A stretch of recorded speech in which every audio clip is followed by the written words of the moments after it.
the elite. What is your overall career sales now, Marna? Maybe 2.1. 2.1 million. Company record breaker with 400 qualified recruits. As I said, somebody who does excellence in all categories. And you know, today we kind of have the yin and yang. So Becca kind of represented the new kid on the block. And Marna, I laughingly said, is the kid who's been around the block. But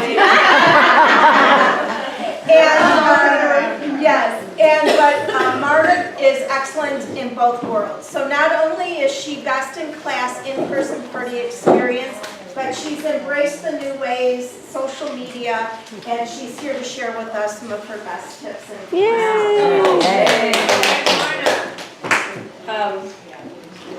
You want this microphone? You know, for recording purposes, it makes it better. Yeah, sure. All right. Oh, I like you because you stay still. If the green light goes on, then it's on. Oh, All right. there you go.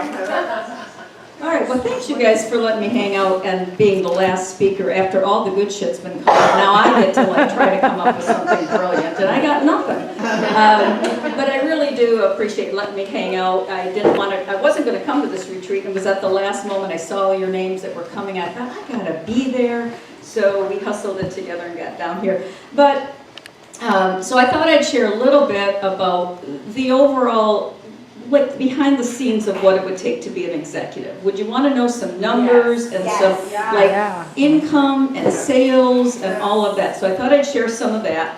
But I want to just take you back to, again, 97 when I started Pampered Chef Journey. And you all know the story, so I don't need to repeat it. But I think what separates people in this business, there are good consultants and mediocre consultants, and then there's the ones that seem to really go all the way. And if you've ever known anybody who's had to make it on their own, sometimes they have that determination and that drive to push them when they don't have a safety net. And if you didn't have a safety net, imagine your life where everything you knew was gone. And I want you to just imagine for a minute, that means family is gone, completely gone, and husband is gone, and income is gone. You have none of that you were so accustomed to for your whole life. What would you do differently today to make sure that your future and the future of your children was as bright as you could imagine? And if you had that thought, I think that you might do things differently. Would you agree? Yeah. If we had to do it, we will do it. And sometimes we get so comfortable in what we're doing, well, it's okay, I can, do this and fool around with this and really not go for it. But nothing is guaranteed in life. What you have today could be gone, and you might not want it to be gone, and it could be gone. I'm not being a doomsayer, but I'm saying that never again in my life will I be dependent on someone for my happiness, because it can be taken away. So part of my happiness is this whole thing, this whole Pampered Chef thing. Pampered Chef provides my social life, it provides my income, it provides my family, it provides my thought-provoking. You can go stagnant in life, you can stop growing, and you don't want to stop growing, because the most interesting people when they're older are like the Warren Buffetts. He doesn't get up and just say, hey, I want to be retired and quit. He's finding ways to keep changing and growing. So one thing I just was reading was that people, we talked about this earlier about going to get a degree, a college degree, and what that's really worth today. I just read, I think it's a new book by John Maxwell. It's called Leadership. It's his brand new book, just hot off the press, and I bought it. I started to read it. But right in the first pages, one of the most interesting things that I found is that in the past, a 4-year college degree expected to last you throughout your career. You learned enough in 4 years that you should be able to complete your career. Guess how many years they figure that 4-year degree is worth today? 10. 5. Wow. 5 years. And I think that's part of the reason that younger generation are changing jobs. In my life, I was not a good finisher of anything. Pampered Chef is one of the few things that I've finished. I didn't finish well in marriages, got tired of the one guy, moved on. Second one, I should give you an update on him soon.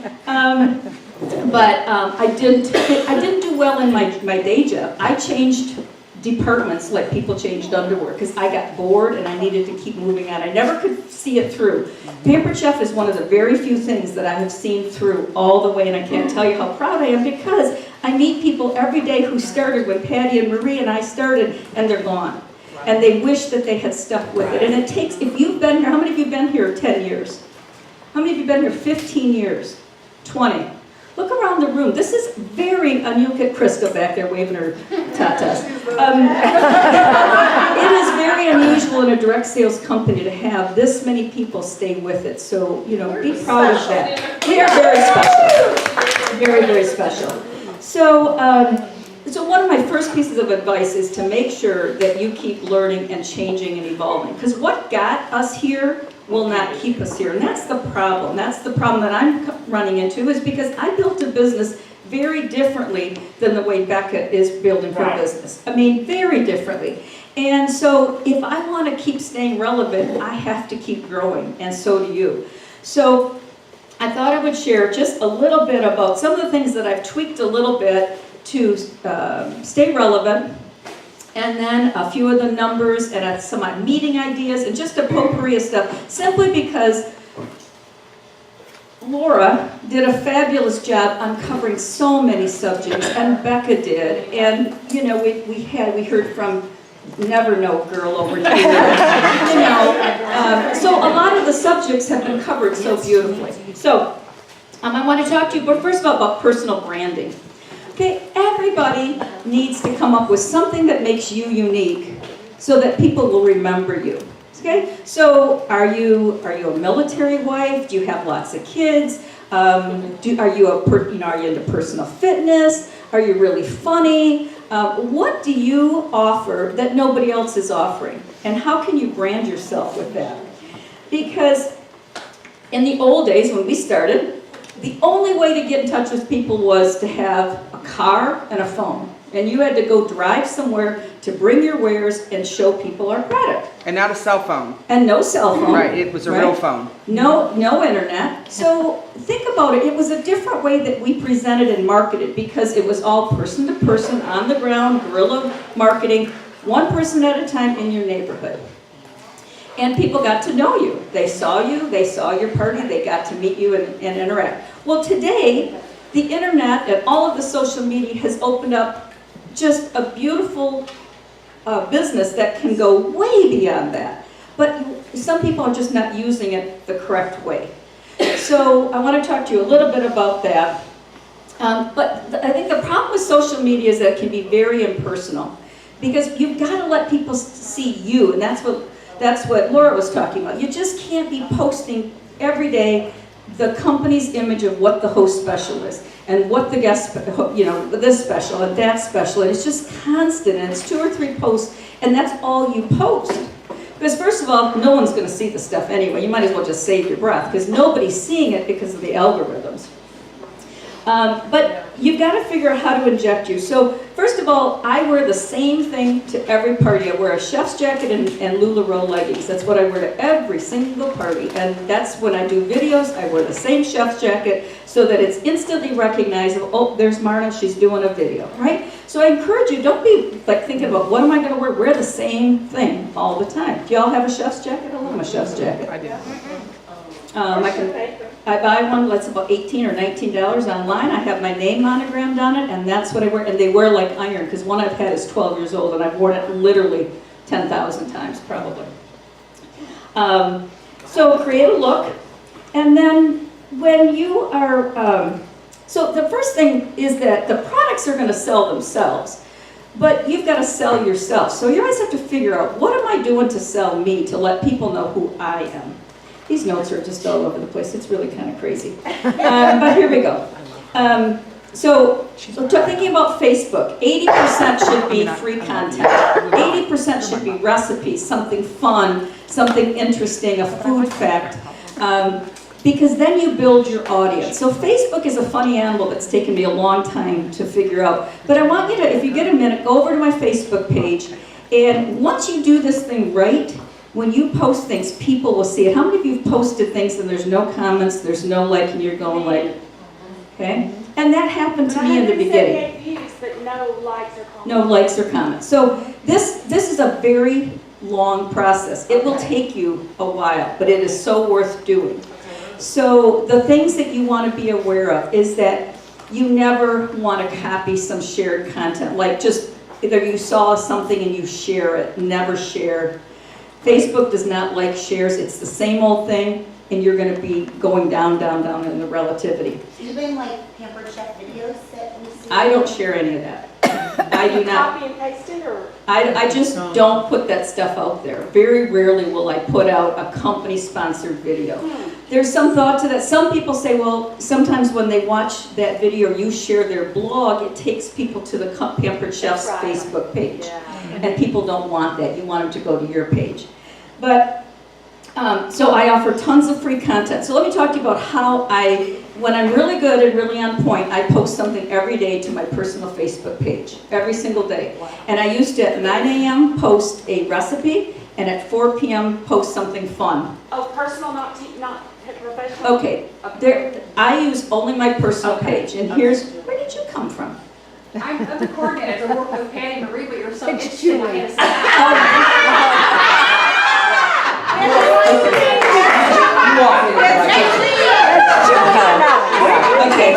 Okay, you all sit here, bitches. I gotta go talk.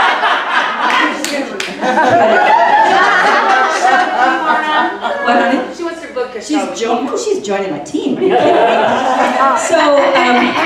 So how could you possibly do that? So how many of you scroll through Facebook and you see a post that you think is great or a photo you think it's great? What do you do with that? Save it.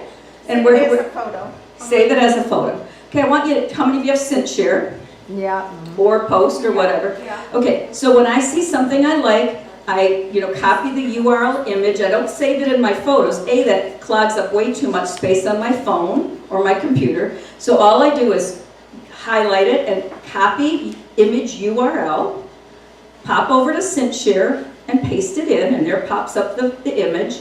Get my post ready, and then I post it and schedule it for a day in the future. So I look to see what day do I need a post, and so February 15th, 20th, and I do that for as long, whenever I see a post, that's what I do. And when you copy and paste the URL, the image will just come. Absolutely. Yes. You all know how to Oh, do yeah, that? yeah. Never even heard of it. Yes. Okay, because I do not, so instead, when you right click, you say Right save click. photo as. Yes. Okay, now you're gonna go down to save a copy image URL and pop that into Cint Share. If you're on a Mac, it's copy image address. Okay. Wow.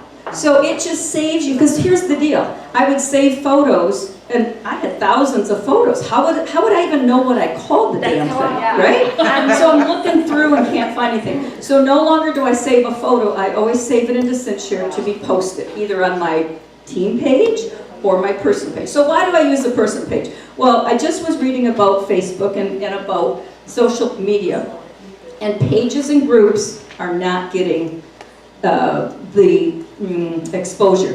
Facebook wants to make money. They're monetizing it. And so they want to force you, if you're a business, they want you to have to pay for your ad, right? So a group or a page is usually part of a business, and they're just not pushing out your posts. Nobody's seeing them. So I do it all on my personal page. You can take that however you want, if you want to do it in a page, but I do it in all three, and I get probably 100 to 1 responses on my personal page versus pages and groups. You do it on all three? I do. I post it on all three, but I get very little response in my other two. Only on my personal page do I get responses. Marna, I have Yes, a honey. question. So do you post daily on your personal page, something that's intentional? Mostly it is not intentional, no. Mostly it is not. Because the thing that I wrestle with that is in my group on Facebook, I feel comfortable with sharing something intentional within each day. It's not a salesy thing each Like, what day. do you mean by Yeah, what do you intentional? mean by intentional? Like, Conversation starter? like, I have a format. I think like Monday, I share a recipe every Monday. Tuesday, I share a pro chef tip. Wednesday is a funny food tip or just something to make them laugh. And that you consider that intentional. Right, for me, that's intentional, because I have to think about it and plan it, otherwise I won't do it. Yeah, that's what I post on my personal page. Okay, And I have a ton of people that interact with it. So to me, it's telling me that people want to see that stuff. I mean, I'll post my beautiful grandkids and all that, but most of my posts are about Pampered Chef and right on my personal page. okay. So, bless you. So 85% of Facebook content is viewed in the news feed. So you know how you can go up and see where people posted, what do you call that up in the upper right corner? Stories, or no, when you want to go see what your friends have done. What is that? Notifications. Notifications. Yes. Facebook is saying that 85% is seen in the news feed, in your news feed. So I guess that would be notifications, right? Is that notifications? Yeah. No, news feed is what pops up when you go to your Facebook page. Okay, that's what I mean. Yeah. News feed is your main thing, Right. okay? So 85% of content is being seen in news feed, not in notifications, but in news feed. Right. So think about it as a TV channel. Something's got to catch your attention for you to stop on. Right. And what makes us usually stop is videos. So what is my guilty pleasure on videos? What do you think it is? What kind? Heck no. Pimple popping videos. They put me to sleep every night, and I look at it. I am serious as a crutch.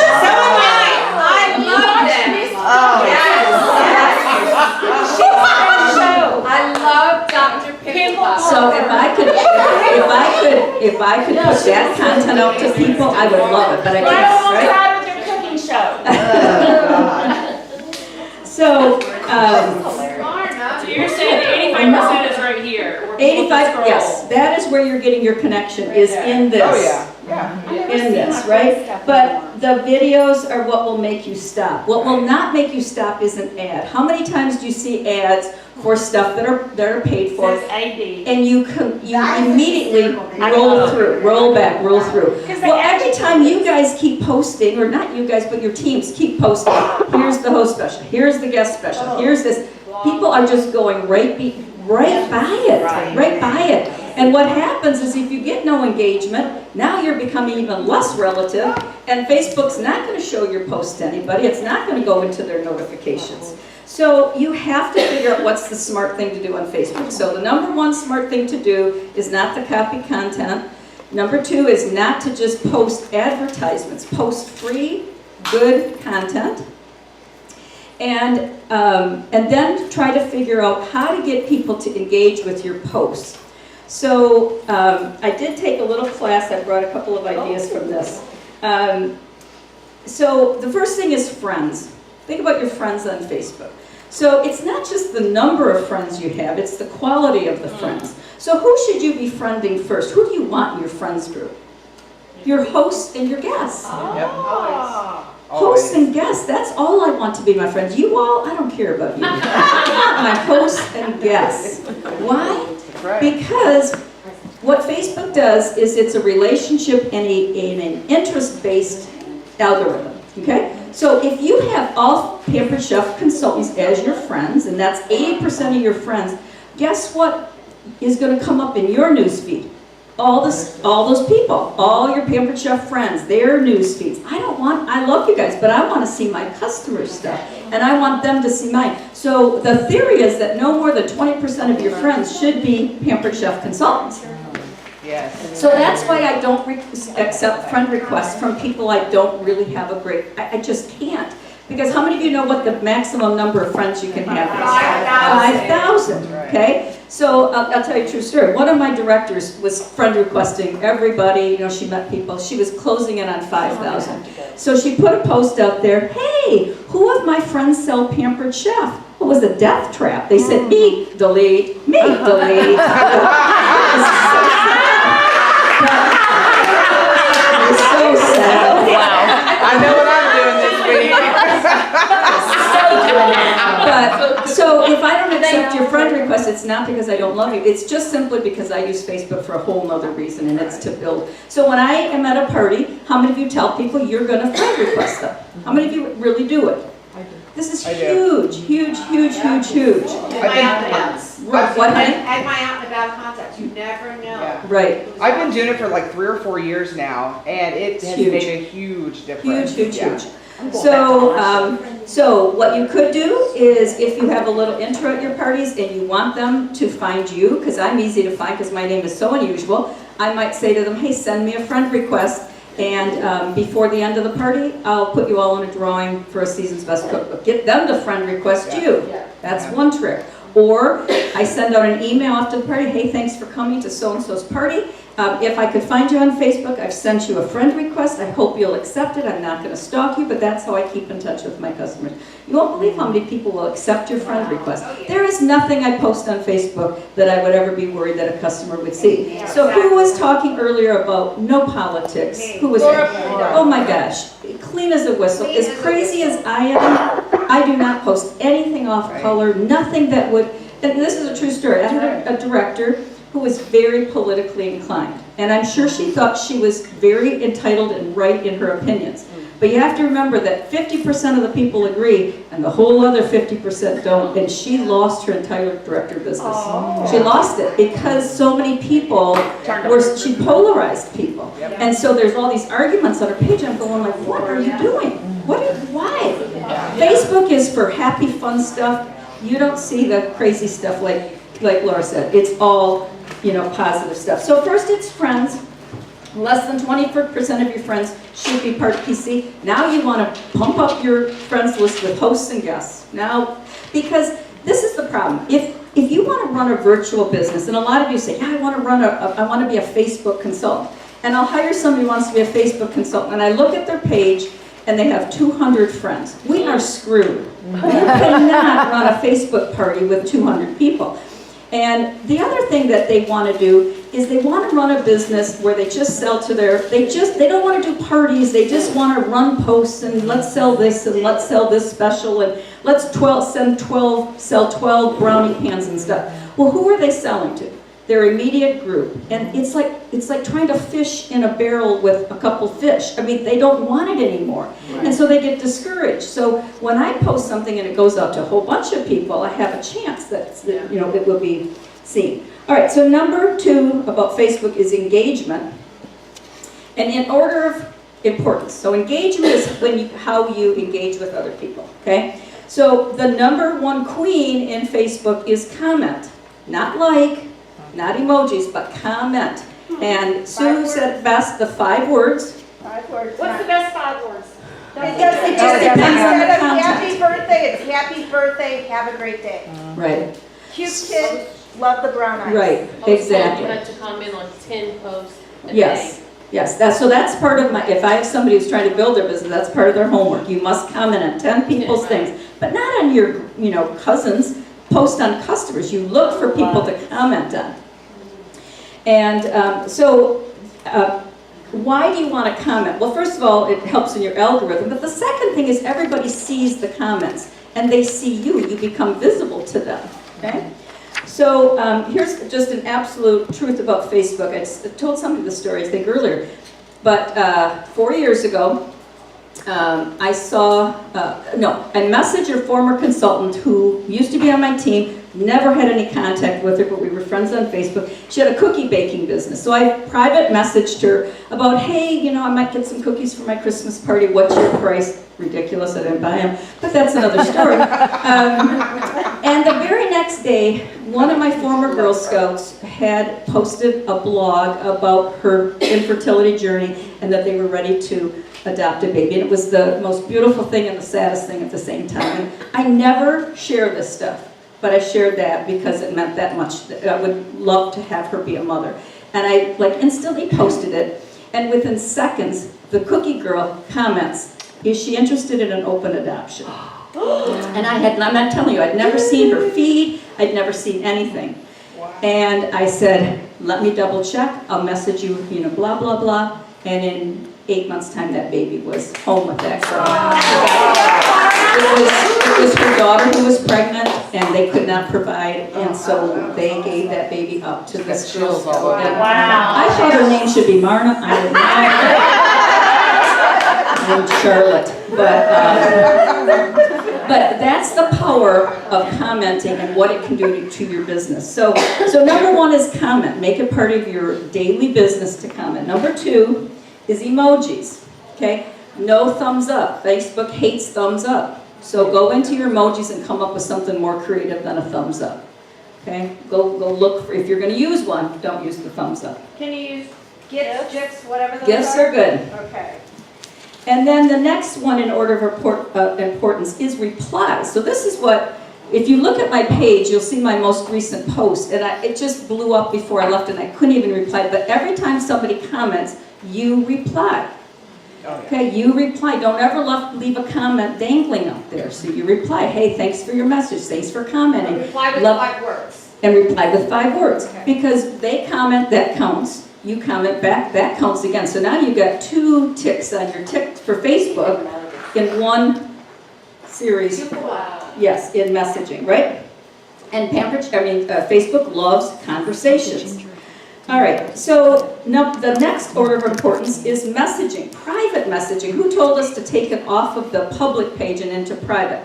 All right, so this is what is so cringeworthy. You'll post something and someone will say, oh, I like that brownie pan. And what do you see consultants do? Oh my God, you should have a party. Let me come on the public page. Oh my God, I about to have a stroke. Because usually it does not end well. You ever see those end well where people go, yeah, call me? No. It's either dead silence or nothing. So you don't want to risk getting a bad response back, right? So you always say, hey, I'll message you or something, or don't say anything, just private messaging. But you have to have conversations to get commissions on Facebook. You have to have conversations to pick up a commission. People just think they're just going to go out there and just start posting stuff and people are going to come by. And they are not. You need their permission to engage. So I try to private message. Who said private message the birthday message? Who said that today? That was a great suggestion. It was brilliant. And that's the same in Facebook parties. You want to bring it off the public group where you're running it and get it in private conversation. You want to get them to message you. So maybe you do your game and they have to private message you the answer. Well, that's a great trick, right? Because you're going to get them in a private conversation. All right, and the last one from this guy's training was posts. Over-posting is a bit of a problem, and posting at the wrong time is a problem. Okay? Now this is the craziest thing. Nobody's up at 2 a.m. to see your post. Nobody's up at 11 p.m. to see your post. And what happens is you post, and it goes down, and by the time the people are awake and had some coffee and, whatever, your post is gone. So you've just wasted your time. And again, now you got a post that wasn't relative, and now you just keep going, digging yourself a bigger hole, bigger hole, bigger hole. So an average person has a day job. They go to work, right? So by the time they finally get home at 7 p.m. and maybe have time to start scrolling, if you posted it in the middle of the night, it's gone. So also, if you post too much, then people are just going to start to ignore you. Oh my God, here she is posting. Like I have a director who posts like 3 things a day and they all contradict each other. Like, hey, have a party and I'll give you a brownie pan. Oh wait, have a party and be one of my mystery host people. It's just ridiculous, right? It's just so silly. So my advice is to post 1 or 2 times a day. That's it. Make it worthwhile. 9 a.m. 9 and Well, 4. I do 9 and 4. 9 o'clock, I figure I'll catch the noon crowd, and 4 p.m. I figure I'll catch the 7 p.m. crowd. That's just my times, but you could On your personal. on my personal and Not my in a VIP. not in parties. There's been some stats somewhere about strategic times. Does anybody have those? Chef posted something about that in their virtual training. Yeah. You I never think- know. What is the answer? I think that Let me Google that for you. yeah, could you Google it, please? These are secretaries. It says between 12 and 3, Monday, Wednesday, Thursday, Friday, Mhm. and on weekends at 12 to 1. In the afternoon? Maybe people sleep till then? I don't I know. don't know. They're probably checking 12 to 1, did you say? It says the best, yeah, I mean, it says the best time. Now, this is just, Yeah, they're at their lunchtime. this is Hootsuite saying this. So it's gotta be true. Right. It's on the interweb. If it's on the internet, it's Right, true. it's true, the interweb. The interweb, as I would call it. So anyway, another trick on your post is to ask for engagement. Ask a question, ask something. How many of you do that? Okay, no stagnant posts, no just pictures, no just words, pictures and content. So my last one was just the stupidest thing. Actually, I was taking a class by one of those social suite people or whatever. You ever take those free classes and you have to sit on there for 1 hour till they finally get to the point? I'm going like, lady, come on, get to the point. What she told us to post this, and it was on a scale of 1 to 10. How much do you love chocolate? And I thought, I thought this is like the stupidest ass post I've ever done. But okay. And then she didn't tell us what to do with it. So I don't think she realized that I posted that. I started getting hundreds of responses, and I didn't know what to do with it. Well, her idea was that you would comment back like, well, what kind of chocolate do you like? Or, just make conversation. Well, I had so many, I still haven't responded to most of them, but then what she wanted you to do is say something like, hey, can I message you a recipe for dark chocolate or white chocolate or whatever? And when I did do that, everybody said, oh my God, yes, in the private conversation, oh, please keep sending me recipes. They loved it. It was insane, just insane, the response that I got. But I think it was because the way I build most of my Facebook interaction is by doing cooking on Facebook. Have you ever seen my cooking demos? Yes. No, mine are way too long for what you should be doing, and I know it. I mean, I know that the rule is a couple minutes, but I got people that hang on for the whole darn thing. Consultants, customers, they watch the whole thing. God knows why. Me too. I say, when are you doing your next one? Maybe they're waiting for it to make a train wreck or something. It's like you're watching it like a train wreck. You can't look away. It's just so bad. Yeah, like oh yes, yes. I am the pimple popper of Facebook. A paper chat. I am so good at that. But yeah, just like a pimple popper, you're waiting for the climax. I mean, not the climax. That's another kind of movie. So look, if you're going to do a Facebook video, for heaven's sakes, be ready. I just can't stand watching videos where people are like all over the place. There's crap all over in the background. The kitchen's filthy. They don't have their products ready. Just like at a cooking party, you should have everything pretty much ready so that you can boom, boom, boom. And you should wear a bra, right, Marna? Wear a bra. Another director did them in her nightgown all the time. 2,000 videos. A wiggle, wiggle, wiggle.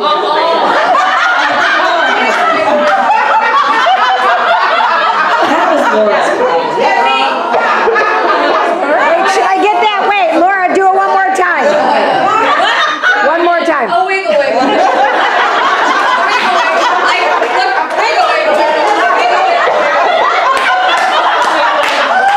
I think I made about 3,000 views on that one.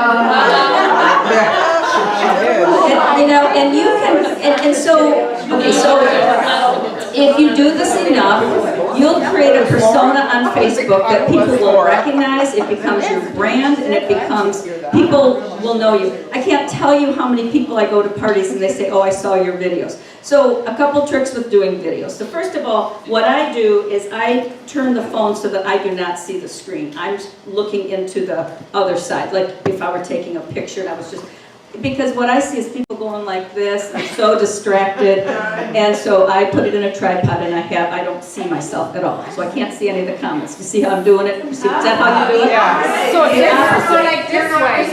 Hold up your phone. Yeah. You're looking at the back of the phone. Yep, turn it around. So I'm looking at that. You're looking at that back. Yes. Yeah, you set it up so you see exactly the view, but then you're just Correct. looking at the back. Yes, I go and I get it set up and I have my sweet spot. I know exactly where to put the camera. And then I'm not distracted because I find it very distracted the other way. So that's why Marna is on land to where she's at. She's used to being in focus and not moving out of the That's screen right. shot. You gotta stay in the shot. Yeah. Sorry? So you're not responding to Not at all. the post. Not at all. No. Oh, hi, No. Thanks for Yes, What do please. you know about doing it to where it's an aerial view, where they're hearing your voice, but they're only seeing your face? I can't stand those videos. I can't stand, I won't watch them. I think they're in her.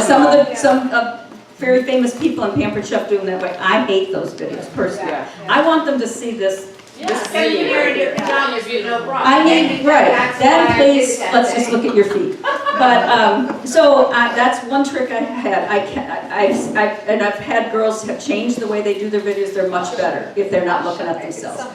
Number two, make sure it's close enough to you. A lot of people have their tripods so far away, like they're across a big old island. I think that's really poor. I don't like that either. Number three is every time and when you do a video, you want some kind of call to action. So it might be, well, first of all, you tell people that you want them to share your video, and you have to explain why. So what would you say? Why should they share your video? So they don't ever lose the recipe. Right, because you're going to want to have this recipe. So if you'll just go ahead and click share down below, that'll make sure that the recipe is saved to your page, and your friends will see it, and maybe they'd want to maybe we'll want this recipe, but you have to say that every single time. That's what YouTubers do. Like at the end of their YouTube video, they get paid for it. They're always like, click subscribe, click share. Yep, they go through that They know their spiel. the whole thing. So the other thing I want them to do is comment. They've got to say something. So I might say, so throughout the video, hey, let me know if you have this. What do you use it for? Hey, let me know if you've ever done this. So people, or hey, let me know if you're here. Let me know what state you're from. I don't need to see it in the real time, but that helps the Facebook, because listen, when somebody comments on my Facebook, guess what? It goes up in the notifications. Patty Murray commented on Marna's video, and other people see it and they might go, oh, let me go look at that. It's just huge. So I ask for engagement, I ask them to share, and I usually leave them with a call to action. Now, it might be, hey, this salad cutting bowl, I'm offering you a discount of $20. For $20, message me if you'd like. But I always get sales, always. Okay, but how many of you take the sale and turn it into a booking? So my trick is, they call and say they want it. I say, you know what, let's just do a party. I'll give you that free. What would you think? Everything I try to turn into a party. Whether it's a return, whether it's a single sale, you don't want to just take the low-hanging fruit. You want to take that and turn it into something else. So I need to know how much time I have. It is 4:10, and we're good. When Are we you're good till done, 4:30? We're good till 4:30, and then we're going to have a break until 6. So everybody will have free time, and dinner and cocktails will be around 6. Because I don't want to keep people if they're ready to go now. Are you ready to go? No. I can listen to you all night. All right, so now you have till 5:30, just a second. Just because of Tio. We're going to have to listen to this crap till 5:30. Yeah. All right, so social media has built my business in a way that I don't necessarily get a ton of sales that way, but it has branded me so that people recognize me when I go to parties, when I'm out and about. Can you do that? Will you work on that? Because it's huge, and it will only get bigger and more important. The going from party to party was a great way to build a business, but this is a much faster way to do it. So I want to talk to you a little bit about meetings, because that was something that wasn't covered at all. We all have to do meetings, and we all wonder, like, what can I do to engage my team? And I hear complaints all the time. I have meetings and nobody comes. I plan stuff and they don't come. So the first thing that you have to think about is, just like with a host, how many of your hosts are planning, well, what kind of food am I going to make, and let's plan some drinks, and I think we're going to make it a theme, and we're all going to come with no bras on, it'll be a boob, whatever, and they spend all that time. And what do you bring them back to? What's the most important thing? Get people there. Get people there. We do the same thing with our meetings. I promise you. You spend all this time fiddly farting around with what are you going to do and what are we going to make and let's do this, and you don't think about getting people there. So I want you to private message people. Hey, I want you to create an event. Hey, we're having our meeting. I want you to post it over and over and over, because that's what we tell our hosts to do. But what do? We make a meeting date, and when people forget it, well, we always have it the third Monday of the month. I've heard my directors say this it's always the third Monday, you should remember it. Guess what? They're human too. Your team needs your reminder. So if you're going to do in-person meetings, don't spend all your time on the content until you do the most important thing, which is figuring out how to get people there. So I do prize drawings, like Tiffany did a great job of telling you about drawings and prizes and great things and exciting things. So I'll just tell you, our format that I've switched to, Judy Joel talked a little bit about training versus inspiration, right? And I can tell you that what a lot of, even my director team, they love to tell people what to do. So they've got all these trainings planned and people's eyes are like rolling back in their head. And there's no connection. There's no reason to come to the meetings because you know what? We all know what to do. I know what to do. You guys know what to do, right? Mm-hmm. I mean, if training were the answer, if just training people what to do were the answer, there would be no divorce, there would be no smokers, there would be no alcoholics, there would be no problems in the world because all you have to do is Google it and you can find out what to do, right? That's right. So what you need is connection and how to get people, bring them in. So a couple of things, I usually will theme my meeting, call it something, just like I call all my parties something. Like I said in Coffee Talk, it's a taste of Italy, it's naked in China. I don't know, name it something. I don't care what you Some call about it. unity today. My YouTube channel is now rated R. This is not They're going on shutting me YouTube. down. We are not going to put this on YouTube. Well, it is. But call your meeting something. Don't just say, come to our meeting. It could be, I don't know, like fall in love with... Sassy squirrel recipes. Yes, that's right. Fall in love with your business again at our Valentine's theme, our sweetheart meeting. March Madness party, or March Madness meeting, come and learn how to up your game. I don't know, something like that. So you gotta be creative, just like you are when you're trying to get a booking. And so I do cooking the first half of the meeting always today. It's always hands-on cooking, and I tell them what we're gonna cook. And if you want to pony it up with an opportunity event, you create a post that your team can share, and it says, hey, come cook with your Pampered Chef consultant. And you don't think they're coming to the meeting. The first half of the meeting is free cooking for anybody who will come. So we did a quick cooker one, and unfortunately it had to get canceled because of the weather, but we said, come cook with your Pampered Chef consultant. Space is limited to 50 people. We had 60 people want to come to that quick cooker cooking, right? Unfortunately, we had the bad weather. This is But in addition to a recipe night? or yes, just- I combine my recipe night with my meeting today. So I do it all in one night. So only an hour of cooking. Everybody can come. And then we invite them to stay for the second half, which is our team meeting. And most of them stay. That's once a month. You Once a combine month. them now. Once a month. So I do my in-person meeting and my come cook with me all in one meeting. Sometimes it's just consultants, and sometimes we have a whole bunch of guests that come. But to me, I got people to come, because I was always inviting my customer base, but they weren't, so now they invite their customer base. And we usually try to theme it around a hot product. Quick Cooker's been a really great product to do cooking classes for. But we've done Rock Crock, we've done come and do Christmas appetizers, whatever we're doing, we advertise what we're going to cook and come cook with your Pampered Chef consultant. So you might try it. If it doesn't work, If try I something understand else. from talking to you, you had a couple stations. Yes, thank you for asking. Like a quick cooker station, if we're going to advertise it as a cooking class, I need at least 4 of my directors to have their quick cooker, and we divide the people up, and they actually cook with that team, just like they would at a cooking. It's a cooking party basically. And then they all get to taste it, and maybe we'll have them rate it. I usually ask which is their favorite. Hey, we're really interested to get your feedback. We really don't give a rat's about what they like. Hey, It's on video. Is that each director brings the food? Yes. We usually will decide in advance, okay, you're going to bring the risotto ingredients, and you're going to bring this. And then a lot of times we'll do a quick dessert too, especially if we have a lot of people. Because I might have. No, I use a meeting space. So if you were at your house, you'd really have to limit it. So that's one thing that you could do. Second, what does this mean? Director guest. I have no idea what that means. I don't know what that means either. Oh, another, then, if we don't do a cooking class, which I almost always do, so usually this is a separate event, I'll do like bunco or bingo for my team or whatever to bring them in. And bunco is really popular. Y'all play bunco with your team? No, so this is a second. Something else. Something else. A social event.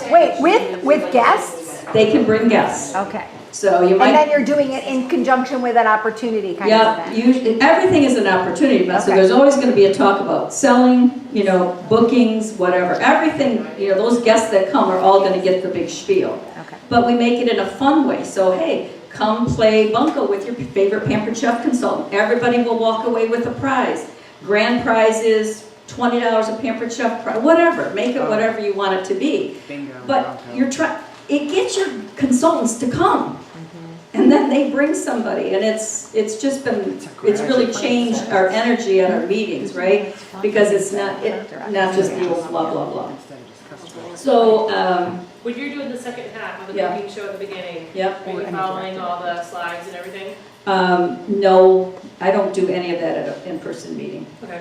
So what do you do in the second hour? It's gonna be some recognition, it's gonna be, I like to do some kind of, usually it's like I do some kind of hands-on thing. Like for instance, one of the most recent hands-on that I did, we took the, and this came from Lead Plus, we took the recruiting brochures that we should all be using. And we showed them how to actually recruit using that. And on the back of that recruiting brochure, there are the different levels of consultants paid. Did you see that, Marie? You heard about, we were in Lead Plus, right? So it said, like the hobby consultant might work 1 to 3 hours and they might earn 100 to 600. You actually write down some notes like, what could 100 to 600 mean? You could get a pedicure, you could hire a cleaning lady. Oh my gosh, you could go out to dinner without any worries. All these things. So that you can, the first part of it is the 6 reasons why people become Pampered Chef consultants. It's really a brilliant brochure if you would use it. And then I have people actually read those. Does anybody have one? Nobody has one. Yes, it- Is it what? Do you have it? Of course you're ready. But I try to do something very hands-on at every meeting. I try to do something other than just sit up here and talk, because you guys are like bored out of your minds. And these people are, bored out of their minds. Yes. Yes, please. So this is an activity for you to teach at your meetings, a very hands-on way to recruit. So you're going to tell them that they're going to give one of these to every single customer at the end of the party. They're going to open it up. If you look at this front page, right here, it says, why Pampered Chef? It's brilliant. You have somebody at your party each read. So the first one, hey, would you read this one, Tiffany? Earn the income you want. And then you teach the team how to expound on that. Oh my gosh. Choose your hours. Oh, this is so flexible. How many of you work full-time? This is a great way to get beginner recruiters to be able to talk about it.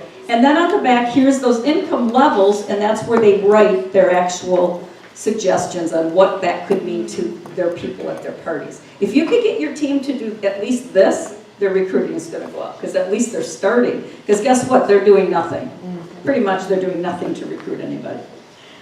So that's a little bit about meetings and what we've done to help change that whole culture, because the come and listen to different directors do workshops in Babylon, this doesn't work. So the second half is recognition, something kind of hands-on, maybe a Q&A, maybe a little training like this, something fun, something short, something sweet.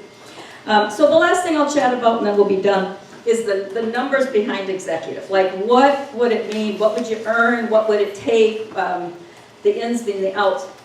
So it took me 3 years to get to executive once I quit my job. When I quit my job, I was an advanced director. It took me 3 years to get to executive.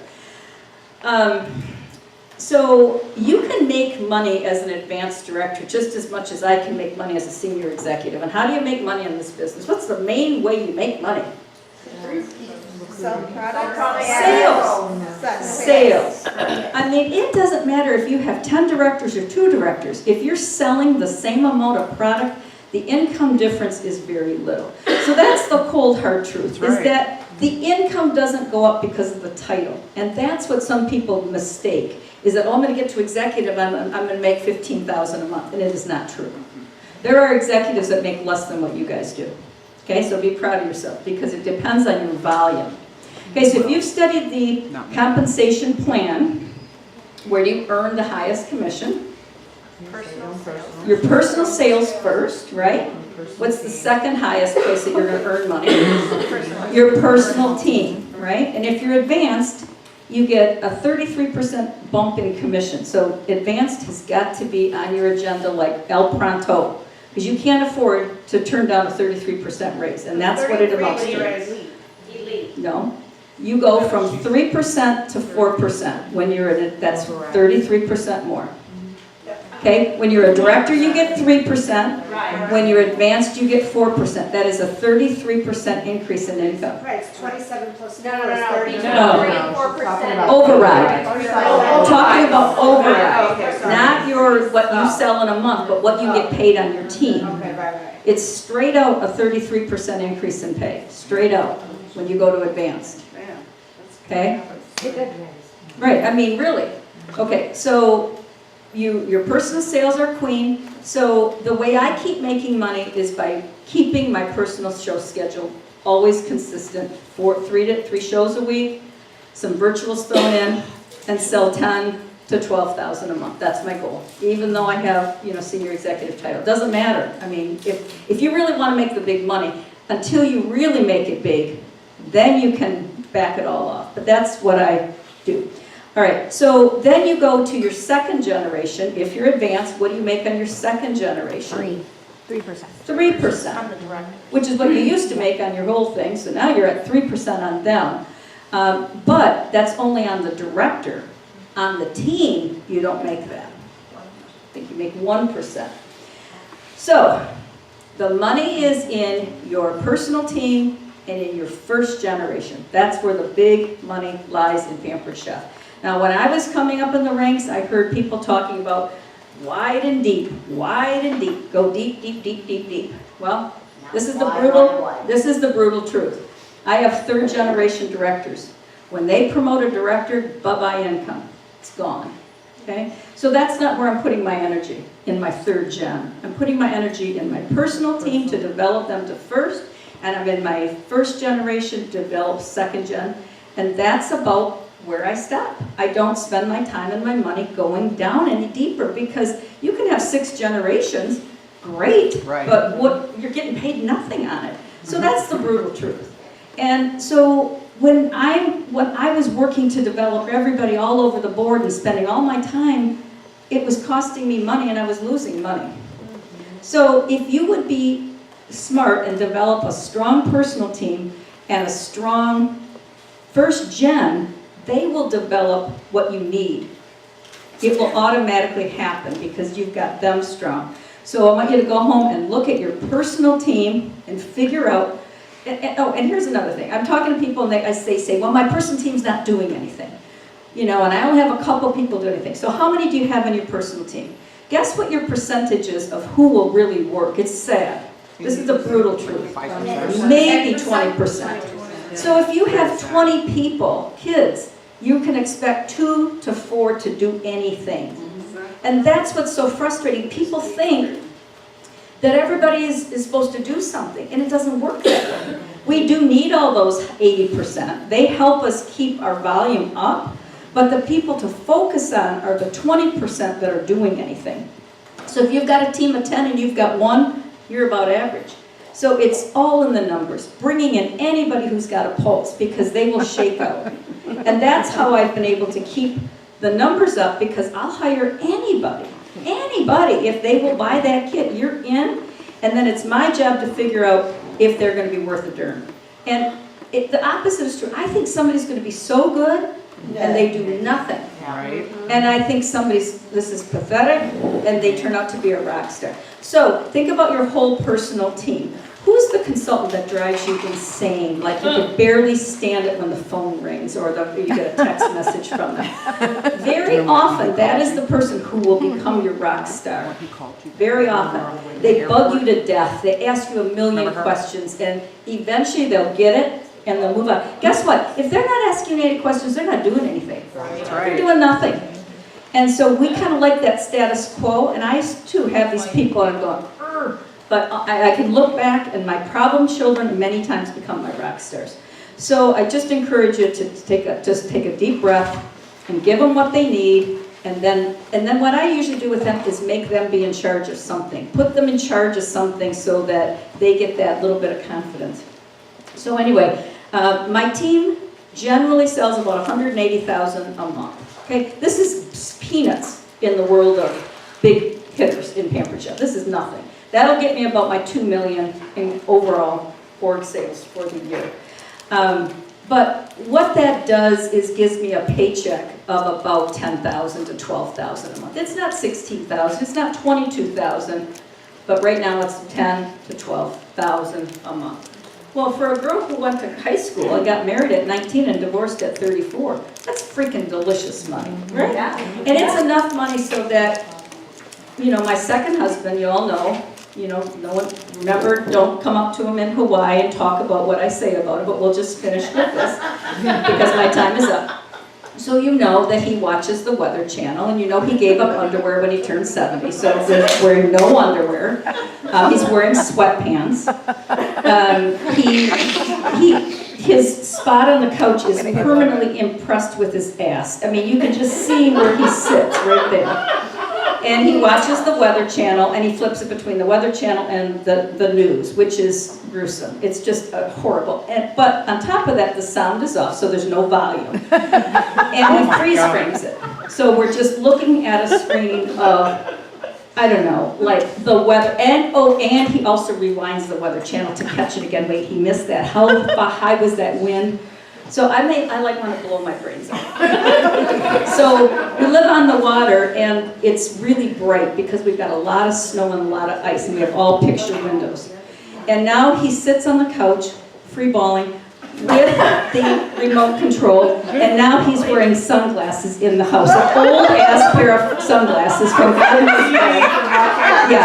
so now we're sitting, and I just go, oh, and the same shirt every day. But anyway, this is what a 73-year-old man does. However, he is a great guy, so please don't, you know, this is just my humor. But that's what I used to get my parties. Oh my God, this is my life, for God's sake, please book a party. Please, book a party. But anyway, so my message would be brand yourself.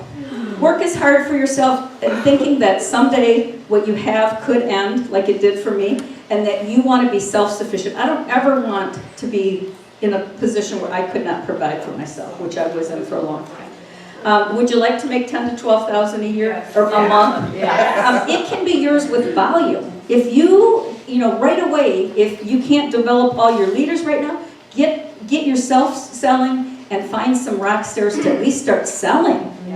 And you can make money like crazy in this business, and then, you know, develop a few good people, have a couple good meetings, and hell, you could be a Marna Ross someday.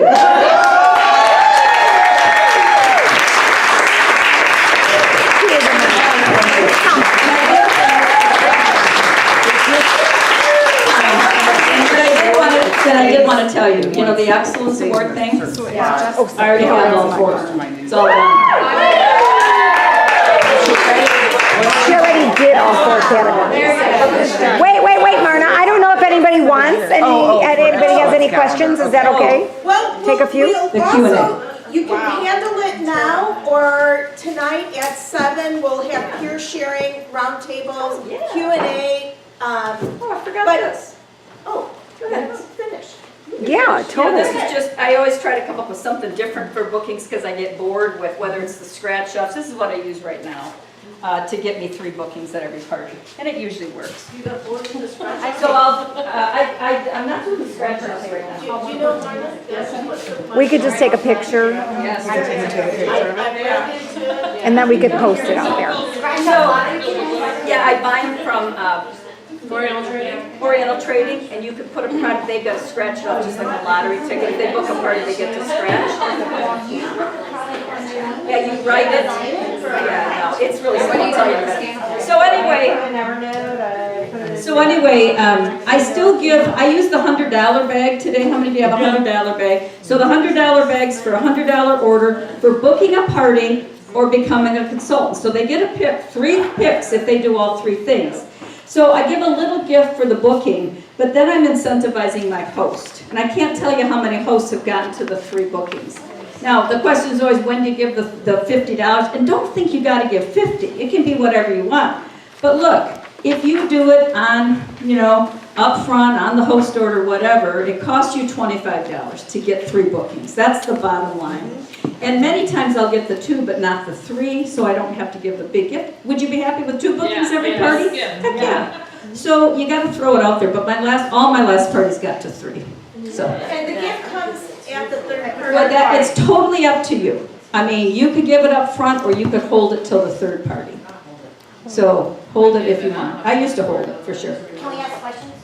Okay. So Marna, do you, I've noticed lately, I'm at the cooking show, it's the cooking show question. Yeah. I noticed lately that I'm having more and more people that are in a hurry or they want to go home and they want to look over the catalog and I see it more when I'm offering express party checkout. And I was an express party checkout spokesperson because I had a really high percentage, and I still do, of people at the show that do express party checkout. But recently I've noticed that people don't want to engage in doing the order and they want to do it later. And So even after you explain it at the beginning of the party. Yes, So, okay, I don't know your party, Linda. So, the first thought I would have is that the party is lasting too long. That's the first, but I might be wrong, right? But when I get to near the end of the party, I then say, so ladies, here's how we're gonna end, you guys, here's how we're gonna end the party. So I just need 5 more minutes of your time. And so we're gonna be eating in 5 more minutes, and what I would like is for you pay for your order by credit card or debit card. You're gonna write that right on your order form. You're gonna bring them up here. You're gonna go get food, and I'm gonna call you back one by one. I do not have that problem, I'm gonna be honest. I don't know what it is, maybe it's just your area, you know? But I And said. some of those people will be sitting, hanging around, chatting and eating and socializing, because that's what they want to do when they come there. But they don't want to sit and look through the catalog. But and do if, their I mean, order. I guess if you get the order later, who cares? It doesn't matter to me. But sometimes I don't. But how many of you, at the end of your party though, when you're sitting down with your host, do you make a list of all the people she needs to get an order Yes, from? I do. Yes, absolutely. If you're doing that, And something else I started was when they left and they said, oh, can I take this home? I've actually been saying, hey, can I text you the link? Yes. And then when I text them the link, I now have their information. now that's brilliant. And I say, hey, Michelle, this is Linda, here's the link to Sue's party. So then I remember, okay, it was Michelle at Sue's party, and I've already sent her the link, and then I can follow up with her. Well, I think you solved your own problem then, sister. I mean, It didn't you show know. I take a group picture, so it's inventory, See? so I know who ordered. Oh, And then the good next solution. day, I take a picture, a screenshot of everybody that ordered already, so I send that to her, so that way she can compare. So if there's 12 people in my picture and only 7 orders, Yeah. who are the 5 that didn't order? And I mean, the other key to cooking parties is to get people in the seats. With all the social media, you can get a party up to 700 or 1,000, but I can't get bookings if they don't come. So I don't offer any incentive to my host to get outside orders. She doesn't get any gift for just going to get orders until after the party. I might incentivize her. But you have to just work to get 12 people. I just was working with a host, said I've got 8, and I said that's a great start, but we need to get between 10 and 12 at least. Here's why, what can you do? Can you message some people? I'll try, great. I'll talk to you about recipes tomorrow, because they don't get a dessert unless they got 12 people, so, you know, I hold out the lava cake. But, I mean, look, I do things, and I do things, yes, dessert house. I do things the old-fashioned way. When I listen to all of Tiffany's stuff, I mean, I got sticky notes all over the place. I don't do all that. And I wish I did. I wish I could just hire her to do it all. And I'm getting a little better, but I do things the old-fashioned way. I do, like, a lot of dumb stuff. There's room for all. There is. I mean, I'm old. I mean, I'm 60 years old. I don't really want to learn all that right now. I'll learn the virtual world. So when you have your Yeah. team invited for the Yeah. grill or for the bunko Yeah. and stuff, are you saying to the folks like, hey, this is a recruiting thing, or is it like, hey, it's just a fun game, come? and There's then- nothing on there that and it's really a very soft sell. I mean, look, we play the bingo, and hey, while we have you all here, I hope you see how much fun we have. We love selling Pampered Chef. So we all know that you must have cared enough about your consultant to come. So can we just share with you for the next 10 minutes a few reasons why you might want to join our team? It's very soft sell. So we show the kit. I usually give a gift if they sign up that night, you know, they can take a pick from the crap pile, you know, like, hey, I don't want this stuff, do you want it? You take it away. Yeah, anything, you know, so it's very soft sell, and that's it. We offer gifts, we offer prizes, and we just want to have fun, but we want to show them that it's fun. Where did you find your meeting place? I use a church, and I pay some money, not much, you know, But I use a church. I also rented a library for my spring launch. That was a pretty sweet deal. It was a nice room. They usually have a community room at a library. And I paid, I think, 20 an hour or something like that, 25 an hour. So we actually, if you look up at your distilleries and your wine rooms, they're not open sometimes on Mondays and Tuesdays. Oh, there So you that's go. actually where we do ours, is at a distillery. You little lush. And then the guy who owns the place comes and makes our drinks for us. Oh, that's So it's awesome kinda fun. too. Gotta be creative. I mean, I don't know that house meetings, you know, I sometimes, I mean, some people's houses are gross. I don't want to go to some of my directors' houses. They're disgusting. I mean, sometimes a communal area is more inviting than maybe going to somebody's house. I think that people think about it differently if you hold it off. I don't know. I got no answers. Yes, honey? So I have been starting doing my meetings at a local coffee shop that we have. They have a Awesome. back room, and they only charge $15 for an hour, and they allow me or everybody to bring outside food in as long as somebody goes and gets a coffee or Yeah. a chai tea. That's a great something like that. suggestion. So I go there, I do my meetings for 2 Do hours. people like it? Yes. And speaking of coffee shops, another one of my directors instituted a little thing, like every Wednesday her son goes to catechism. So she calls it Coffee with Kelly. She says, I'll be at this coffee shop. If anybody can come by, she's gonna be there anyway. She usually will get 1 or 2 people to come by.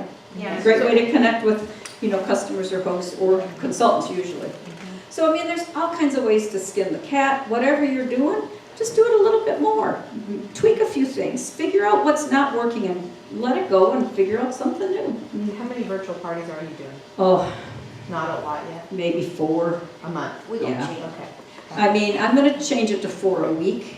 I mean, because that's what my, Love is doing that, Paula Brackner is doing that. Paula's one of the top sellers of executives, and she's older than me, and if she can change, I sure damn can change. I know. How many days? How many days? The video store. I only do a 3-day party. Okay. You know, like 2 days of pre-post like Steve does, and then 3 days of posting, and by that time I've lost interest and forgot all about it. Yeah, seriously. And I do have a song for you, so I'm gonna sing the song tomorrow. Oh, tomorrow, we're gonna do the song. That's it, guys, let's go eat or drink.